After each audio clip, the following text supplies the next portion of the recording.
penggunaan DNA, tes DNA di dalam urusan nasab itu harus betul-betul hati-hati dan sirriyah, rahasia.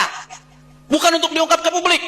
Kenapa? Walidzalika, karena itu kata beliau, labudda an tuqaddama an-nusus wal qawaid asy-syar'iyyah 'ala al-basmah wa rasiyah. Wajib mengedepankan nas dan kaidah-kaidah syariat daripada tes DNA. Jadi kalau ada menurut nas, menurut catatan udah jelas, nggak usah bicara DNA lagi, udah jelas saudara.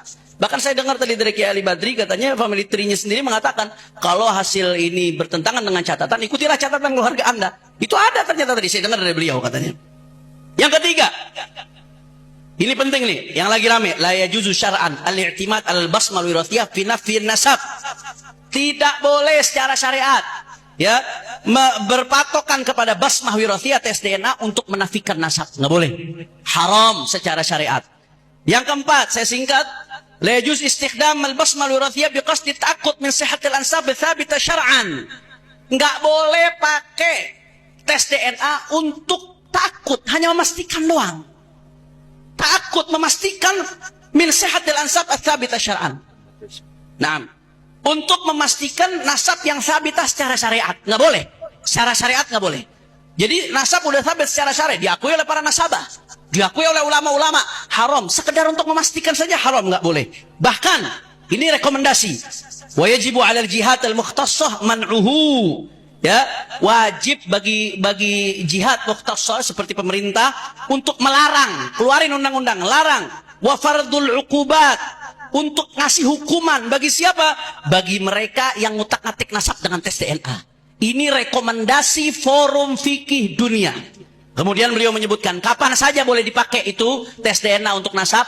Ini ada beberapa surah diantaranya. Ya, contohnya kalau ada orang seperti orang, ya, wajib bagi jihad mukhtassah seperti pemerintah untuk melarang, keluarin undang-undang, larang. Wa fardul 'uqubat, untuk ngasih hukuman bagi siapa? Bagi mereka yang ngutak-ngatik nasab dengan tes DNA. Ini rekomendasi forum fikih dunia. Kemudian beliau menyebutkan kapan saja boleh dipakai itu tes DNA untuk nasab. Ini ada beberapa surah diantaranya. Ya, contohnya kalau ada orang seperti orang luqata, ada lakit ketemu di tengah jalan, nggak tahu anak siapa, itu boleh. Atau anak ketukar di rumah sakit karena langsung ke bapak, boleh. Tapi di luar itu nasab-nasab jauh nggak boleh, ya ikhwan, nggak boleh. Habib Rizik menyatakan orang yang ngaku habaib wajib tes DNA. Wajib kok, diharamkan piye? Jadi Habib Rizik Syihab itu menyatakan bahwa tes DNA itu harus untuk mengklarifikasi status seseorang yang ngaku keturunan Nabi. Itu bagus kan? Sebab gini loh masalahnya itu, keturunan Nabi, ngaku keturunan Nabi itu boleh tapi tidak bagus. Tidak ngaku itu lebih baik dan lebih ikhlas. Sebaliknya, bukan keturunan Nabi kok ngaku keturunan Nabi, wah dosa besar dan itu haram surga. Nabi SAW yang dawuh, siapa yang mendakwa menyatakan bahwa dirinya keturunan seseorang bukan ayahnya, maka dia haram surga. Ngaku keturunan loh, bukan naruh nama istri dengan nama suami, itu lain, itu bukan ngaku keturunan. Ya ini saya menghimbau para habaib, sudahlah panjenengan seleh saja.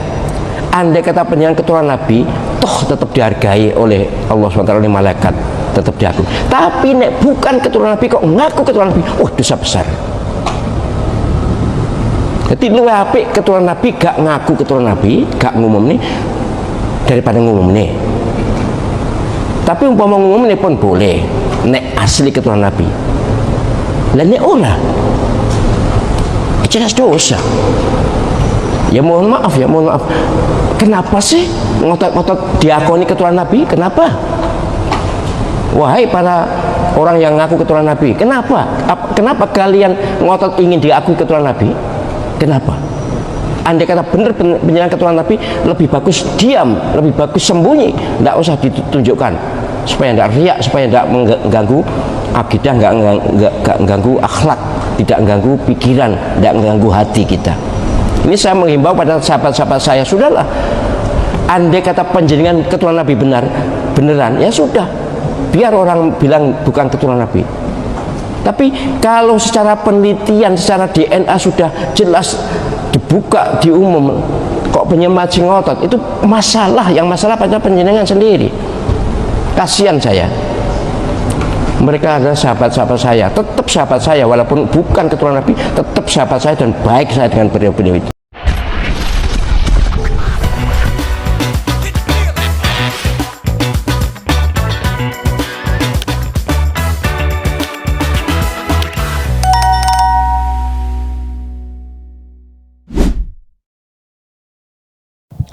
Assalamualaikum warahmatullahi wabarakatuh, sahabat pelita yang dirahmati Allah ya. Ketemu kembali dengan channel ini, semoga sahabat pelita dalam kondisi sehat walafiat dan tentunya masih dalam limpahan dan lindungan yang maha kuasa. Dalam video ini kita sama sekali tidak mau menyudutkan kelompok si A, kelompok si B tentang apa yang terjadi, entah itu kemarin, entah itu yang baru saja sekarang ya, tentang statement-statement para petinggi di negara kita yang mungkin banyak orang-orang tersentil ya dengan ucapan-ucapannya. Tetapi dalam video ini sekali lagi tidak ada maksud untuk menyudutkan pihak manapun. Jadi buat sahabat pelita langsung saja disimak keseluruhan videonya ya. Karena apa? Ketika kita melihat hanya sebatas cuplikan video, takutnya terjadi kesalahpahaman dalam memahami mungkin sebuah video yang sempat beredar di media sosial. Jadi alangkah baiknya menonton videonya sampai dengan selesai, biar apa ya tadi itu, kita tidak gagal paham. Apabila sudah terjadi kesalahpahaman dalam menanggapi sebuah video, nantinya juga terjadi kerancuan dalam pemikiran ketika kita memberikan argumentasi tentang video ini. Jadi sekali lagi ditekankan untuk menyimak videonya sampai dengan selesai. Nah, sahabat pelita, biar tidak gagal paham, langsung saja kita simak bareng-bareng. Tetapi sebelum kita lanjut, buat Anda yang belum dukung channel ini, mohon dukungannya dengan cara di like, di share, dan subscribe-nya. Tombol loncengnya juga diaktifkan biar Anda tidak ketinggalan kabar info terbaru dari channel ini. Monggo disimak videonya. Ini dia, silakan. Kita ulama itu, ratusan ulama itu yang dulu sudah benar, mereka tuh nggak meleset, sudah betul. Tapi kenapa kok Imad bisa begitu yakin hanya dia yang benar, semua ulama salah, sehingga dari sini kita bisa kesimpulkan sudah jelas-jelas dia yang menyimpang. Salah satu tadi itu, diantaranya dia mengabaikan dan menabrak tatanan ilmu nasab. Saya tadi udah tegaskan masalah syarat zaman yang itu merupakan syarat mutlak kata Imad dan kawan-kawan, itu adalah syarat yang dibuat-buat. Kalau ada kitab sezaman, ya boleh-boleh saja, bagus-bagus saja. Tapi itu bukan syarat mutlak yang kemudian karena nggak ada kitab tersebut lalu dianggap nasab tidak tersambung. Tadi kita sudah uraikan panjang lebar, saya kira yang masalah itu sudah tuntas. Kemudian di antara kaidah nasab berikutnya yang diabaikan, Saudara Imad ini selalu mengatakan nasab habaib ba'alawi mardudun batil, tertolak, batal. Oh, bahkan mustahil, mustahil tersambung. Nah, ini nih lagi-lagi hal ini timbul karena mengabaikan klasifikasi nasab menurut ulama nasab. Ini penyimpangan terkait ilmu nasab juga.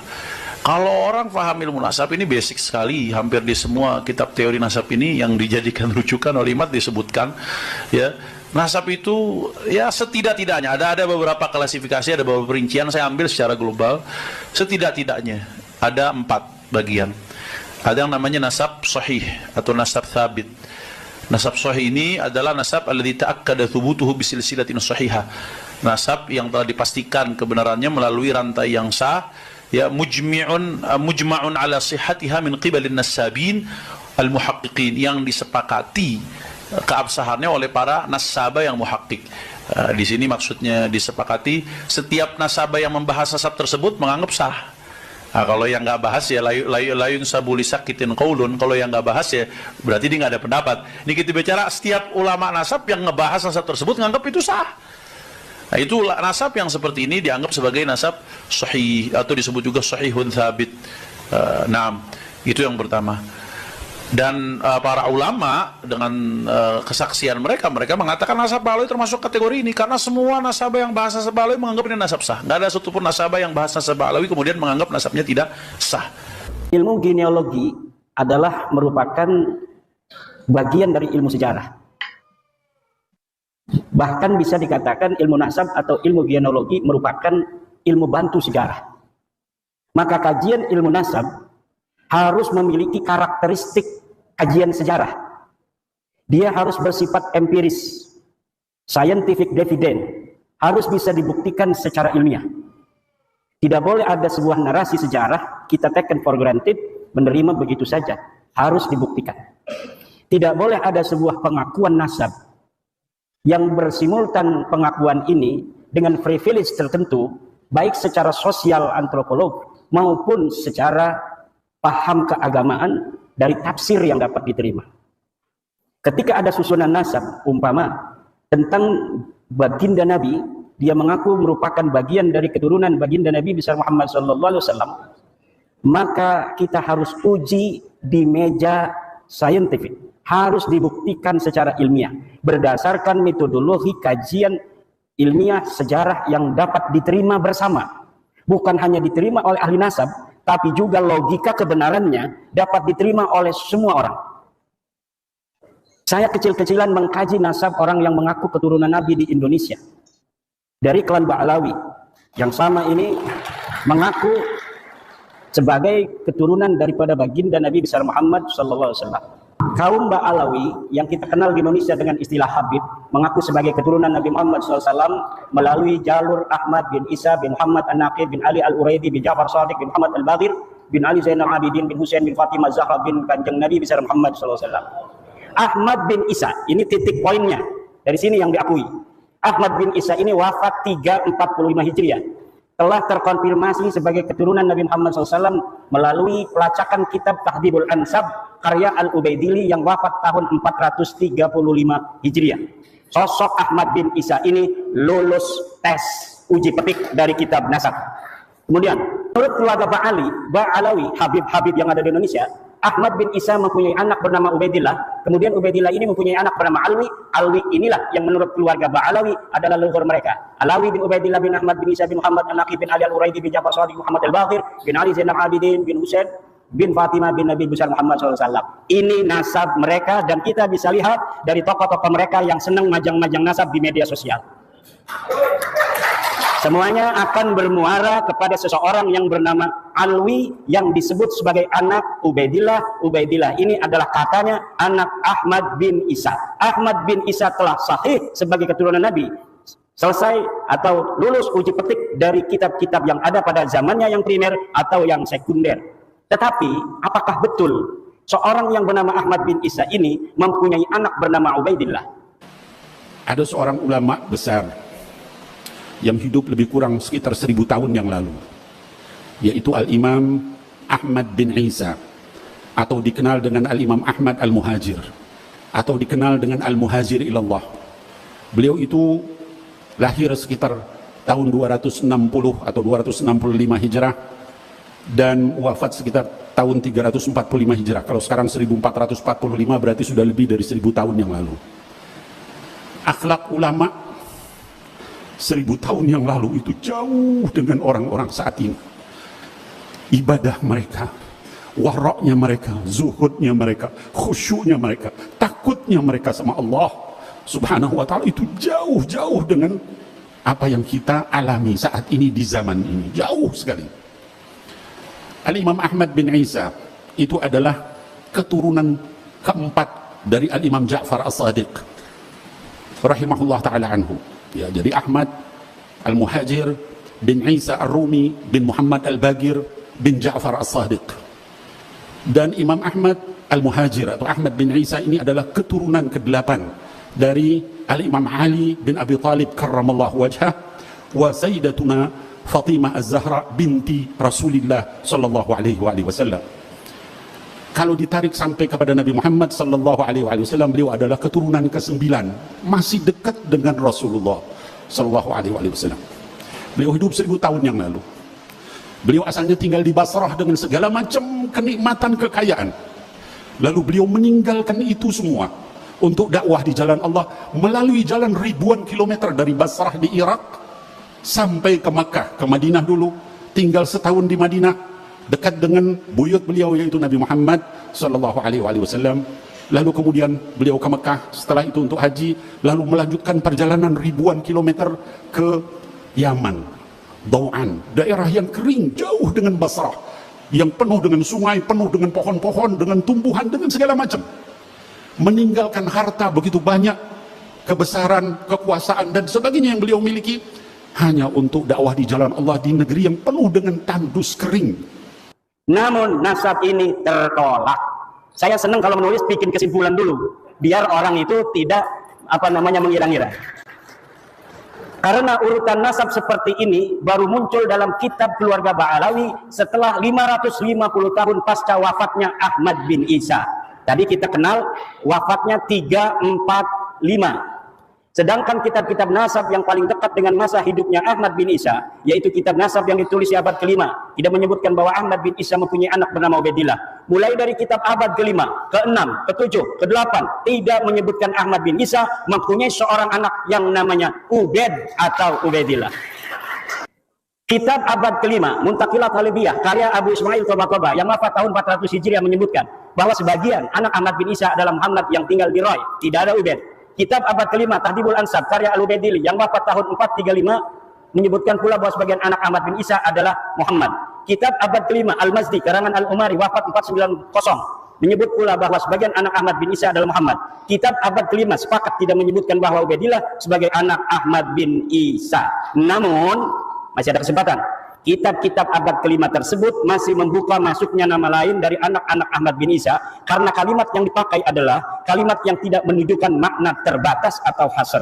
Menggunakan kalimat sebagian dari anaknya adalah Muhammad. Kitab abad yang dapat terlacak ada dan sudah dicetak abad ke-5, 3 ini sepakat bahwa tidak ada anak Ahmad bin Isa bernama Ubaidillah. Next. Kitab abad ke-6, As-Sajarah Al-Mubarakah yang ditulis tahun 597 Hijriah, karya dari Imam Fahru Raji yang wafat 606 Hijriah menyebutkan bahwa keturunan Ahmad bin Isa hanyalah dari 3 putranya, yaitu Muhammad, Ali, dan Husain. Ini sudah hasr. Imam Al-Fahru Raji ketika menyatakan anak Ahmad hanya 3 menggunakan jumlah ismiyah, fa'aqibuhu min salasati banin. Menurut ulama nasab, apabila kitab nasab menggunakan terma jumlah ismiyah, ini menunjukkan makna hasr atau terbatas. Berbeda ketika ulama nasab menggunakan jumlah fi'liyah, semisal fa'aqaba min salasati banin, ini masih memungkinkan ada nama lain selain 3. Tapi ketika terma kalimat menggunakan jumlah ismiyah seperti As-Sajarah Al-Mubarakah seperti itu, maka berarti yang bisa direkam secara meyakinkan oleh Imam Al-Fahru Raji berdasarkan ilmunya adalah bahwa anak Ahmad bin Isa hanya 3, yaitu Muhammad, Ali, dan Husain. Tidak ada Ubaid. Begitu pula lafaz salah satu banin merupakan isim adad bilangan. Menurut ahli usul fikih, lafaz adad merupakan salah satu lafaz khusus. Jika dikatakan fakafaratuhu it'amu asyarati masakin, maka maksudnya adalah 10 orang miskin, tidak kurang, tidak lebih. Maka ketika di abad ke-9, 550 tahun setelah wafatnya Ahmad bin Isa, dikatakan bahwa Ahmad mempunyai anak bernama Ubaidillah, maka nama itu tertolak. Lalu dari mana Imam Fahru Raji mengetahui 3 ini? Tanpa adanya referensi yang disebutkan dalam kitab As-Sajarah Mubarakah, inilah yang dikritisi oleh Rumel Abbas misalnya dan yang lain sebagainya.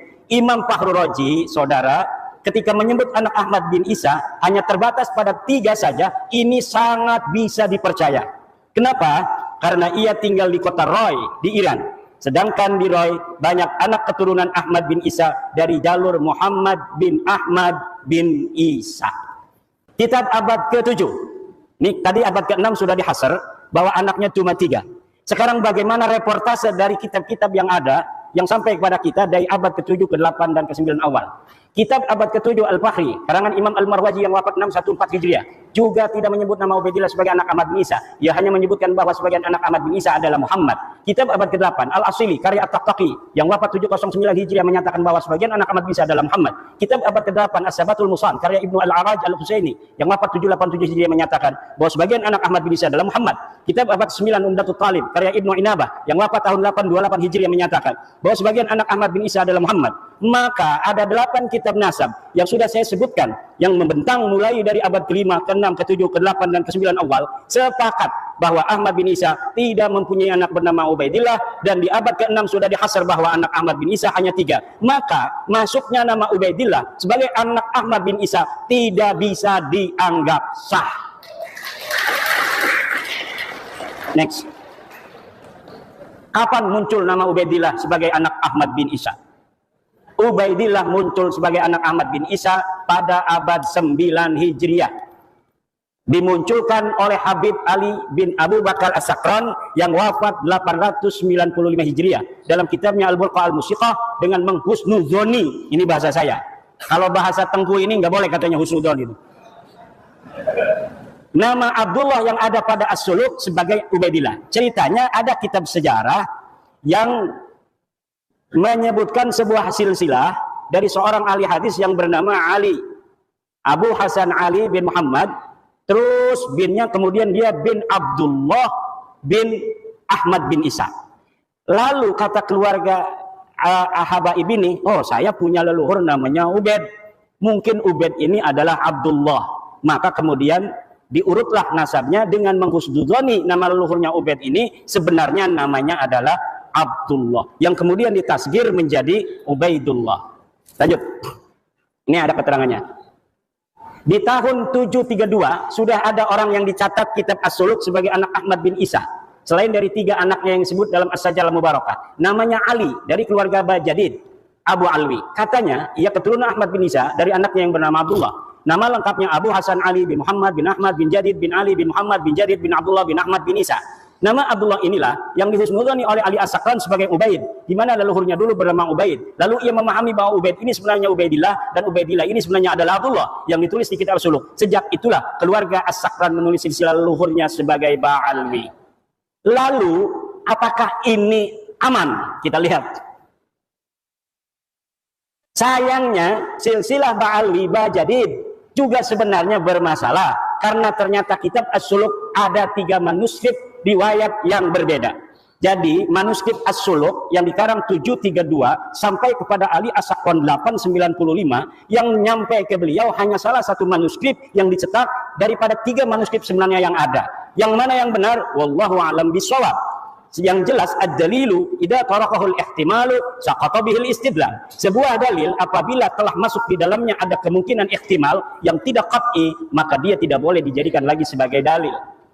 Manuskrip pertama silsilah Jadid terdapat dalam manuskrip di Paris berangkat tahun 810 Hijriah. Manuskrip itu menyebutkan bahwa Abu Hasan Ali bin Muhammad bin Ahmad bin Hadid bin Ahmad bin Isa. Tidak ada nama Abdullah. Sedangkan tadi Ali As-Sakran menyambungkan nasabnya kepada Ahmad bin Isa melalui Abdullah karena dia punya leluhur yang namanya Ubaid, kemudian dihusnuzoni sebagai Abdullah. Sekarang Abdullahnya di sini di dalam manuskrip Paris ini tidak ada. Lalu bagaimana? Ya putus, rungkad. Nah ini ada manuskrip dari Parisnya. Kalau kita bicara sejarah harus scientific evidence yang dapat dibuktikan dalam meja ilmiah. Dari manuskrip ini, bagaimana seorang Abu Hasan Ali yang disebut As-Suluk wafat tahun 620 Hijriah. Ini Abu Hasan Ali disebut dalam kitab As-Suluk. As-Suluk ini adalah kitab sejarah yang menjadi pandoman orang-orang Yaman untuk mengurutkan silsilah keyamanan mereka hari ini. Dan ini dapat dipercaya kitab As-Suluk. Maka banyak orang-orang yang mencantolkan diri dalam sejarah asli As-Suluk agar leluhur mereka nampak menyejarah. Walaupun dulunya leluhur mereka tidaklah terjadi sesuatu hal yang membanggakan dan berprestasi. Hanya menjadi urutan kelima dari nasab Ahmad bin Isa. Saya ulangi, dari manuskrip ini bagaimana seorang Abu Hasan Ali yang disebut As-Suluk wafat 620 Hijriah hanya menjadi urutan kelima dari nasab Ahmad bin Isa yang wafat 345 Hijriah. Berarti setiap generasi baru mempunyai anak di umur 55 tahun. Dan ini tidak masuk akal dalam ilmu genealogi, di mana setiap generasi dengan generasi berikutnya berjarak lahir dan wafat rata-rata harusnya 33 tahun. Dan dengan manuskrip ini, cantolan Habib Ali As-Sakran menjadi bias dan tidak sah. Karena apa? Karena Habib Ali As-Sakran mencantolkan keluarganya ke Ba'alawi karena ada nama Abdullah yang disebut As-Suluk. Sedangkan di dalam manuskrip As-Suluk versi Paris ini, Abdullahnya teaya. Silakan. Next. Manuskrip kedua As-Suluk. Manuskrip kedua As-Suluk silsilah Jadid adalah Abu Hasan Ali bin Muhammad bin Ahmad bin Habib bin Abdullah bin Ahmad bin Isa. Dalam manuskrip 2 ini, nama Abdullah memang ada, namun jumlah nama hanya 6. Ada tambahan nama Abdullah dari versi manuskrip yang pertama. Perkiraan jarak wafat dan lahir antara nama-nama itu 45 tahun. Walau lebih muda dari manuskrip sebelumnya, tetapi tidak masuk akal. Ditambah dari sini, dipahami bahwa nasab Bajadid ini mudhoribah, berubah-ubah, yang menunjukkan bahwa nasabnya ada masalah, sulit untuk dikatakan sahih. Lanjut. Manuskrip 3 As-Suluk. Manuskrip 3 As-Suluk silsilah hadith adalah atau jadid Abu Hasan Ali bin Muhammad bin Ahmad bin Habib bin Ali Muhammad bin Habib bin Abdullah bin Ahmad bin Isa. Silsilah inilah yang dicetak dan ditahqiq oleh Al-Aqwa tanpa menyebutkan dari versi manuskrip manakah silsilah ini diambil. Bisa jadi silsilah semacam ini tidak ada dalam manuskrip manapun. Ia mentahqiqnya dan menambahinya berdasar pengetahuannya dari literasi Ba'alawi saat ini. Jika manuskrip pertama yang sahih, maka pencantolan Habib Ali As-Sakon gagal total. Karena nasab Ba'alawi saat ini adalah furu' dari usul nasab Bajadid. Ketika usulnya batal, maka furu'nya juga batal. Ini penting dan belum diungkapkan siapapun. Keluarga As-Sakon bukan Ba'alawi. Nampaknya kitab As-Suluk karya Imam Al-Janadi wafat 732 Hijriah adalah kitab sejarah yang menjadi pegangan latar belakang konstruksi nasab Ba'alawi dan sejarahnya. Nasab dan sejarah Ba'alawi yang ahistoris disusun sedemikian rupa menggunakan latar belakang sejarah yang terdapat dalam kitab As-Suluk. Penulis yakin secara ilmiah bahwa keluarga As-Sakron sebelumnya tidak dikenal dengan nama Ba'alawi.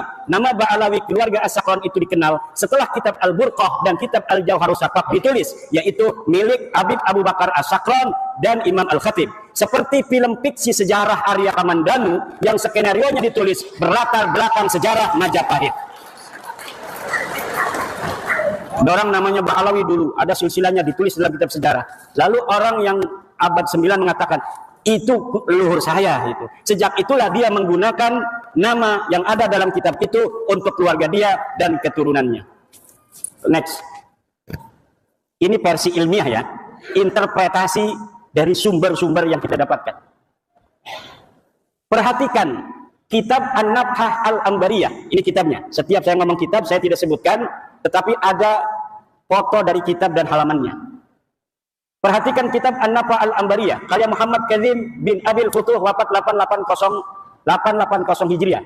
Dalam kitab itu di halaman 53 disebutkan bahwa Banu Abi Alwi adalah Abu Alwi bin Abil Jadid bin Ali bin Muhammad bin Ahmad bin Jadid.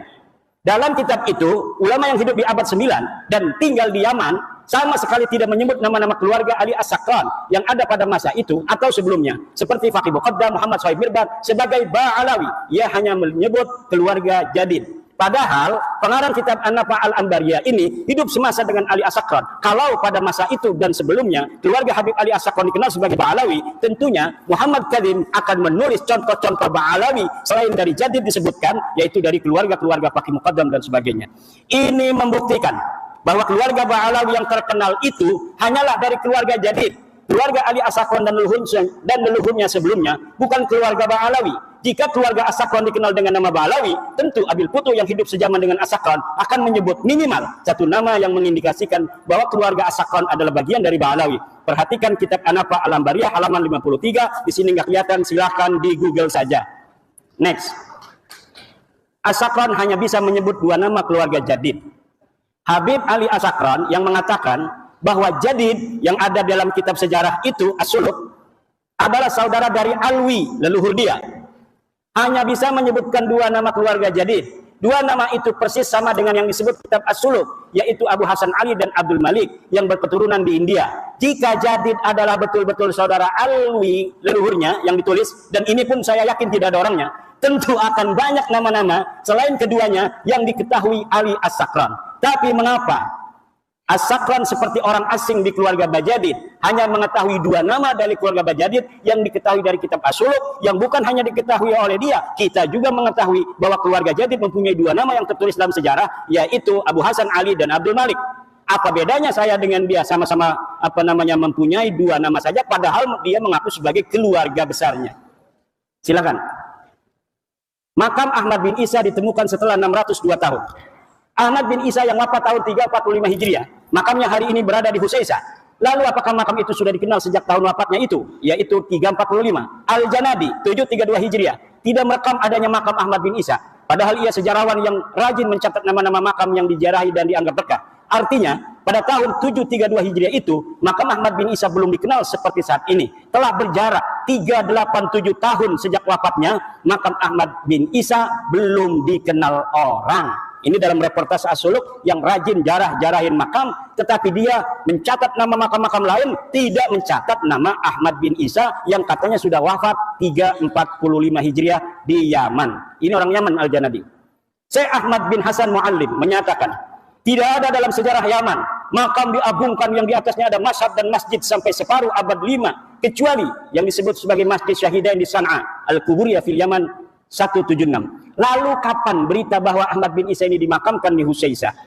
Berita awal yang didapatkan adalah Ba Makhrama 947 Hijriah dalam kitabnya Qaladatun Nahar fi Wafayat A'yani Dahr disebutkan bahwa makam Ahmad bin Isa di Husaisah. Qaladatun Nahar fi Wafayat A'yani Dahr 2/518 Asyamilah. Berarti berita bahwa Ahmad bin Isa dimakamkan di Husaisah baru setelah 602 tahun setelah wafatnya Ahmad bin Isa. Kitab tersebut pula menyebutkan bahwa keyakinan makam Ahmad bin Isa di Husaisah itu karena Habib Abdurrahman bin Muhammad berziarah di situ dengan isyarah adanya cahaya yang nampak di atas sananya. Jadi ditemukannya makam itu setelah ratusan tahun bukan karena adanya kitab sejaman yang menyebutkannya, tetapi berdasarkan isyarah spiritual. Diceritakan di situ bagaimana cara menemukannya, yaitu dengan meminta doa kemudian melihat cahaya. Ada cahaya di situ maka ditetapkanlah makamnya di situ. Dan sekarang banyak terjadi seperti itu, makam-makam baru yang dulunya kita tidak mengetahui pernah ada makam di situ, kemudian sekarang ada makam. Ini masih mending, tidak merampok siapa-siapa, dia hanya berbohong. Makamnya sudah ada namanya, kemudian namanya dibelokin kemana-mana. Tidak sesuai dengan tradisi riwayat dari keluarganya sendiri.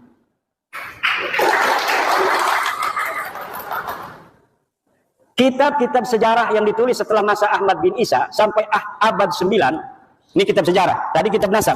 Sekarang kitab-kitab sejarah yang ditulis setelah masa Ahmad bin Isa sampai abad 9 tidak menyebutkan keberadaan keluarga Ubaidillah dan keturunannya di Hadramaut sebagai seorang sayyid. Atau tidak sebagai sayyid pun tidak ada sama sekali. Kitab-kitab apa saja? Tarikh Musallam Al-Lahaji, wafat 545 Hijriah. Belum dicetak, tapi manuskripnya saya punya. Tidak ada nama Ubaidillah dicatat di dalam kitab itu, dan tidak ada keterangan bahwa Ahmad bin Isa pernah hijrah ke Yaman dari Irak. Tabaqat Ibnu Samurah wafat 586 Hijriah. Tarfatul Ashab. Nah ini Ibnu Samurah sering sekali namanya dicatut dalam kitab-kitab Ba'alawi semacam Samsud Dhahirah dan kitab-kitab yang lainnya, Al-Ghurar. Kemudian kitab Hidmatul Ashirah, bahwa Ibnu Samurah pernah mengisbat silsilah nasab Ba'alawi pada masanya. Tetapi ketika kitabnya yang bernama Tabaqatul Fuqaha saya cari dari awal sampai akhir, tidak ada satupun Ibnu Samurah menyatakan bahwa dia mengisbat nama keluarga Ba'alawi sebagai sayyid, apalagi mengisbat menyebut nama dari satu keluarga Ba'alawi pun tidak ada. Next. Kesimpulan, para habaib yang sekarang kita kenal bukanlah keluarga Ba'alawi yang dikenal di abad 7 dalam kitab-kitab sejarah. Keluarga Ba'alawi adalah keluarga jadid yang disebut dalam kitab As-Suluk 732 Hijriah yang terputus dari Nabi Muhammad SAW karena Abdullah bukanlah anak Ahmad bin Isa. Para habaib nasabnya terputus dari Nabi Muhammad SAW karena Ubaidillah bukanlah anak Ahmad bin Isa. Jadi Ba'alawi sendiri yang ada dalam kitab itu tertolak sebagai keluarga Nabi karena Abdullah bukanlah anak dari Ahmad bin Isa berdasarkan kitab-kitab abad ke-6 dan abad ke-5. Kemudian ada orang nyantol kepada nama itu. Ya yang dicantolnya itu rungkat, dianya ikut rungkat. Pengakuan keluarga habaib sebagai keturunan Nabi baru mulai abad 9 oleh Habib Ali As-Sakran dalam Al-Burqah dan atau Abdurrahman Al-Khatib 855 Hijriah dalam Al-Jauhar Asy-Syafaf. Ini jarang saya ambil namanya Al-Khatib, walaupun hidup bareng. Dia adalah Al-Khatib ini murid dari kakeknya Ali Habib Ali As-Sakran, juga murid daripada ayahnya. Jadi walaupun dia bukan Ba'alawi, terindikasi subjektivitas itu ada karena dia hidup bersama Habib Ali As-Sakran. Dan kitab Al-Jauhar Asy-Syafaf ini belum dicetak sampai sekarang. Dia bagaikan sebuah kitab sakti yang tidak boleh dilihat oleh siapapun, tetapi sering diambil oleh kalangan Ba'alawi untuk membela nasabnya. Jadi kita tidak bisa untuk melihatnya, tetapi dia mengutipnya. Bagaimana sebuah dalil hanya bisa diketahui oleh mereka, kemudian didalilkan kepada kita, tanpa kita bisa memverifikasi, tanpa kita bisa memvalidasi, tanpa kita tahu originalitasnya seperti apa. Jadi ini namanya senjata yang sangat canggih, yang bisa untuk membacok, tapi kita nggak bisa melihatnya. Kitab-kitab yang lebih mudah dari As-Sajarah Al-Mubarakah 606 yang menyebutkan bahwa Ba'alawi habaib tersambung nasabnya kepada Rasulullah tertolak karena hanya mengutip dari Al-Burqah dan Al-Jauhar kitab abad 9 Hijriah. Sahabat pelita yang dirahmati Allah ya, keseluruhan video sudah kita simak bareng-bareng ya. Semoga kita bisa mengambil hikmah dari apa yang sudah kita tonton dan kita bisa menjadikan sebuah pelajaran, entah itu dalam hidup kita, entah dalam kegiatan kita sehari-hari, bahkan dalam bertutur kata. Banyak orang terkeliru ketika menanggapi sebuah video, banyak orang terkeliru ketika melihat ya, entah itu antara suka dan tidak suka yang namanya ketika menonton video itu pastinya sumber-sumber berita yang mungkin ada yang pro, ada yang kontra, yang namanya berita ya pasti yaitu tadi ada pro dan kontranya, dan di sini kita tekankan apabila kita kontra ketika memberikan sebuah argumen, sekali lagi ketika kita berdiskusi itu harusnya menyatukan misi, biar apa ya, persatuan dan kesatuan kita itu tetap terjaga, sahabat pelita ya. Banyak dari kalangan kita itu ya, sekali lagi ketika pro dan kontra, yang kontranya itu karena mungkin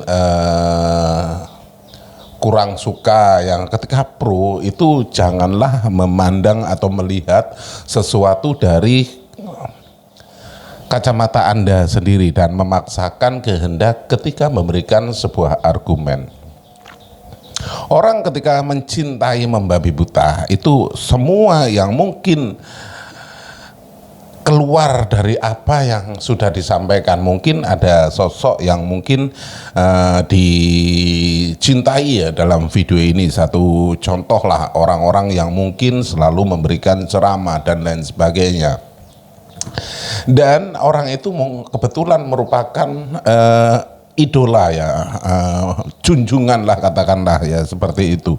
Sehingga apapun yang keluar dari mulutnya ataupun ucapan-ucapannya itu selalu dibenarkan, walaupun kadangkala itu ada unsur yang mungkin kesalahan ya dalam memberikan wejangan, memberikan tausiah dan lain sebagainya. Jadi tekankan ketika melihat sesuatu ataupun mendengarkan sesuatu itu, lihat, dengarkan apa yang dibicarakan, bukan lihatlah siapa yang berbicara. Karena ada kerancuan ketika kita melihat siapa yang berbicara, pastinya begitu. Karena di kalangan kita itu ketika melihat ketika ada orang yang memberikan sebuah nasihat ataupun sebuah petunjuk, pasti akan dilihat siapa orangnya, bukan apa yang dinasihatkan. Inilah ya, sekali lagi yang ditekankan, jangan melihat sosok, tetapi dengarkan apa yang disampaikan. Walaupun sosok itu mungkin ya dalam pandangan kita itu merupakan seorang yang alim, yang mungkin ya dalam kacamata kita itu tidak pernah melakukan kesalahan, tetapi apabila memberikan statement ataupun nasihat ada unsur kekeliruan, langsung katakan oh salah. Bukan begitu ya, walaupun kita meminta nasihat, tetapi apabila nasihat itu malah menjerumuskan, kita pun bisa menolaknya, sahabat pelita ya.